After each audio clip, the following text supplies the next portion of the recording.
গভীর রাতে কুপিয়ে ফেলে চলে গেল কারা? এক ব্যক্তিকে কুপিয়ে হত্যা করেছে দুর্বৃত্তরা। দিবাগত গভীর রাতে উপজেলার এলাঙ্গি গ্রামে আখতারুজ্জামান শাহীনের রিসোর্টের সামনের রাস্তায় এই ঘটনা ঘটে। সে ঝিনাইদহের কোটচাঁদপুর উপজেলার চাঁদপাড়া গ্রামের মৃত লুৎফর রহমানের ছেলে কৌশল লস্কর। কোটচাঁদপুর থানার ওসি জানান, রাতে টহল পুলিশ রাত অনুমান 1টা 35 মিনিটে কওসারকে আহত অবস্থায় ঘটনাস্থল আখতারুজ্জামান শাহীনের রিসোর্টের সামনের রাস্তা থেকে উদ্ধার করে।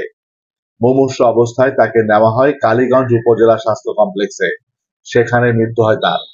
রাতে মরদেহ নিজ বাড়িতে আনা হয় এবং আজ তার সুরতহাল রিপোর্ট প্রস্তুত করে ময়নাতদন্তের জন্য ঝিনাইদহ সদর হাসপাতালে পাঠানো হয়েছে।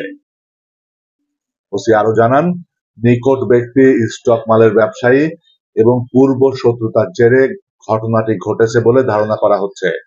কাউকে আটক করা হয়নি, থানায় এখনো মামলা হয়নি।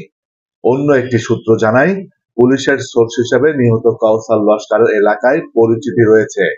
এলাঙ্গি শাহীনের রিসোর্টের পাশে, রাস্তার পাশে পায়। এরপরে তারা স্থানীয় লোকজনের সহায়তায় তাকে কালীগঞ্জ হাসপাতালে পাঠায়। কালীগঞ্জ হাসপাতাল কর্তৃপক্ষ পরবর্তীতে কালীগঞ্জ হাসপাতাল থেকে পরবর্তী সকালবেলা আমি জানতে পারি কালীগঞ্জ চিকিৎসাধীন অবস্থায় তিনি মারা গেছেন।